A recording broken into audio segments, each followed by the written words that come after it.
What is up, everybody? This is Lyle with No Hippie Trucking and Transportation.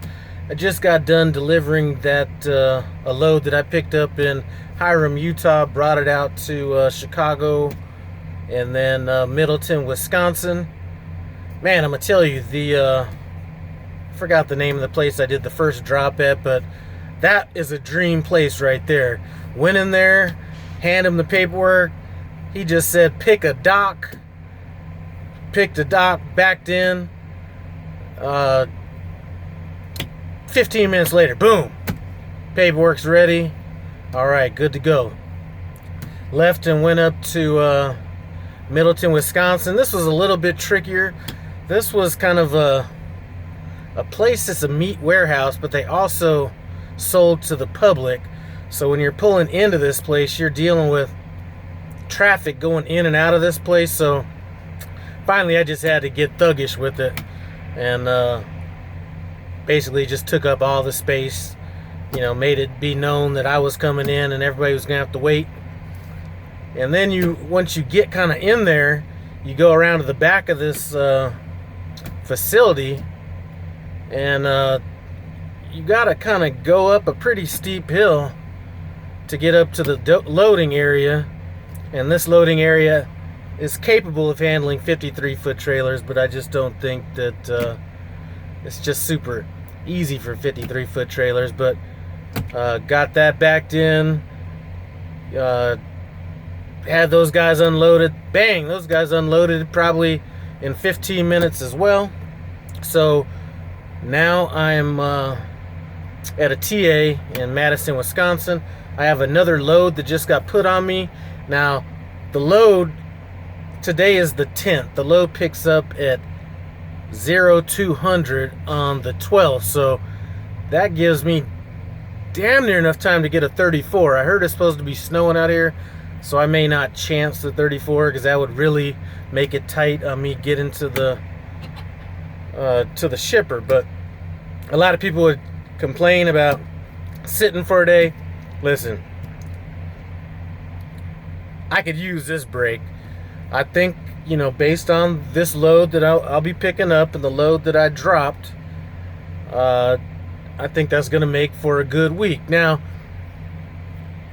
I'm going to just give you my overview on the Prime lease for 1 month. I'm not going to go deep into the numbers, anything like that, for obvious reasons. Check out this video I'm going to put right here as to why I'm not going to do that. But if you watch this other video, which I'm going to link right here, I will be, if you go back to that video, I did talk about numbers and everything like that. So within a month, or within, this is actually exactly my first month.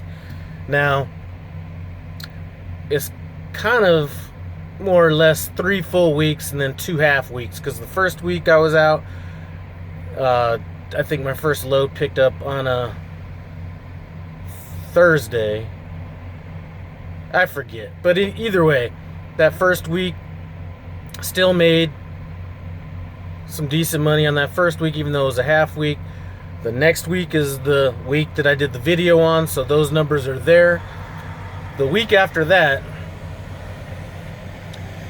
I didn't have as good of a week. You know, I'll just, you know, I'm just going to put the numbers out there. The next week wasn't as good of a week because I had a load that, I forget why. You know what?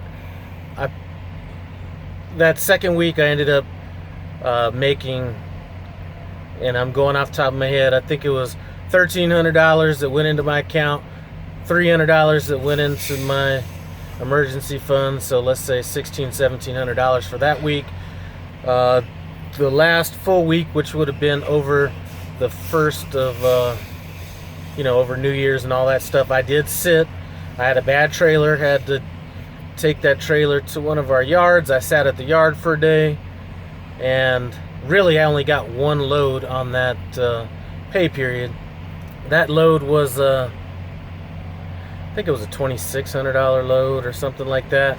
It was a long load, which I don't have a problem with. I like getting out and running, so that was the only load that was on there. And I think between my straight pay and what I put in my emergency fund, that week only cleared $500, but you had the holiday bonus that you add on that.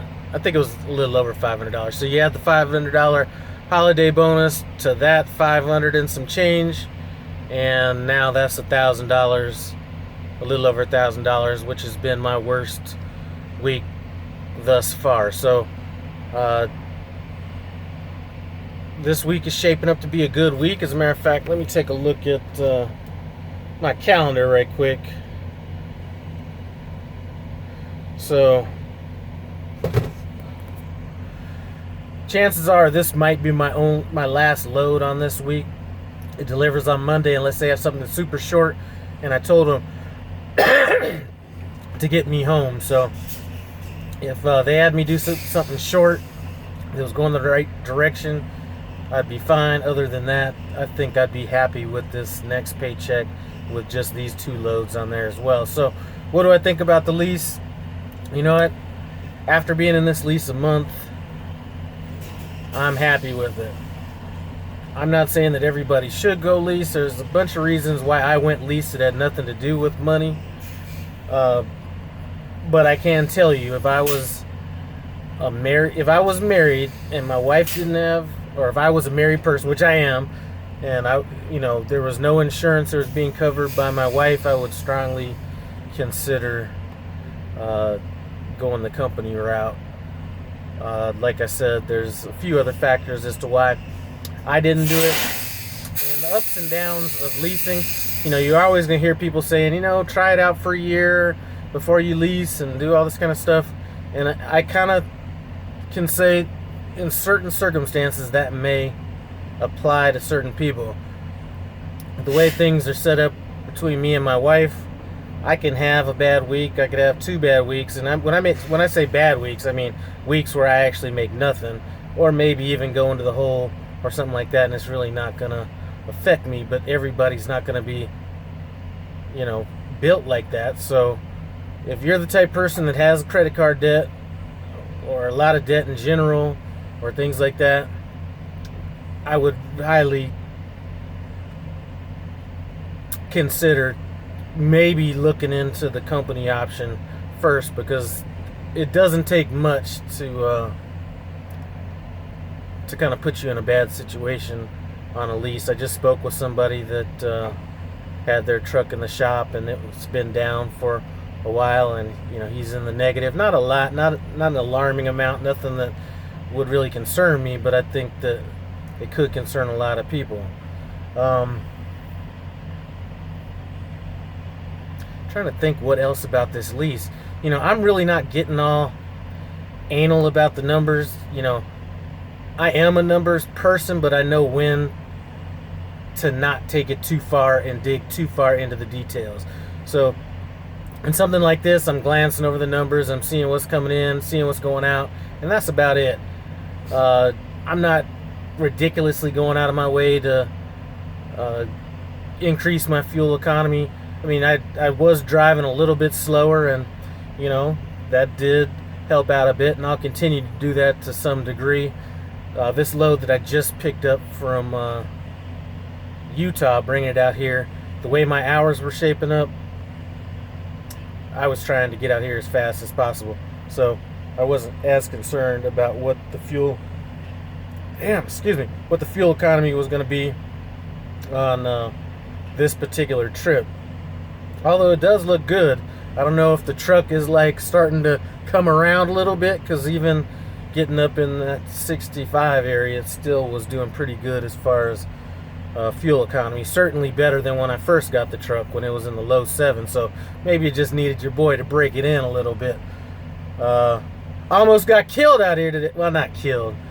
I'm telling you, I wanted to get out and punch this. I'm not going to cuss just for the sake of cussing. Not that I'm afraid to cuss, as you've seen in some other videos, but it's usually to make a point. But coming out of Chicago, a bunch of trucks, cars, everything. But if you've been through Chicago, you kind of know what I'm talking about.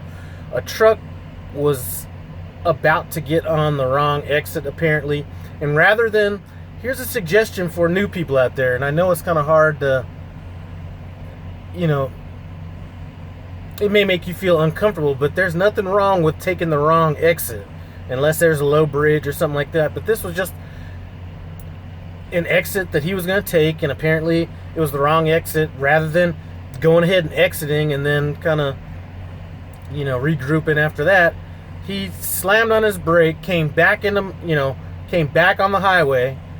Now I'm coming up behind him, so I had to get, this is like a split second, so I look in my left hand side and there's a car that's a little bit behind me, and I was able to kind of slow up a little bit and get into that lane, and kind of straddle the two, because the one truck that was almost about to get off the wrong exit, he hadn't got all the way back on the lane, so he was half in the lane I was in and half on the shoulder, and then the other car moved out onto the shoulder. So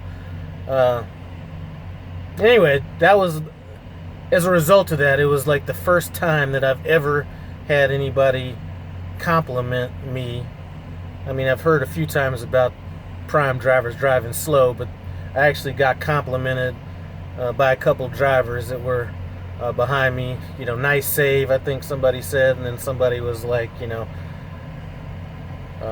glad you cleared that. That guy's a fucking idiot, you know, and all that kind of stuff. So my heart was racing for about a good minute and a half, and had it been my younger days, I might have, well, it's not like we could chase nobody down or follow anybody in these slow ass trucks, but back in the days, I wouldn't, it wasn't beyond me to be the type person to be asking somebody to pull over. I was that pissed off. Anyway, I was almost afraid I was going to get a critical event for the brake, but I didn't really hit it that hard. So we're 9 months into this, no accidents, no critical events, no nothing. So we're doing good. Anyway, I just seem to keep rambling on and rambling on. Still going to do a video, maybe even right after this one, talking about the best time to, or in my opinion, the best time to attend trucking school. Another one that I'm going to keep on wraps for a while, but I got another video coming out that should be a little interesting. And that's about it. But I do want to thank you guys for rocking with your boy. Comment, subscribe, and I'm out.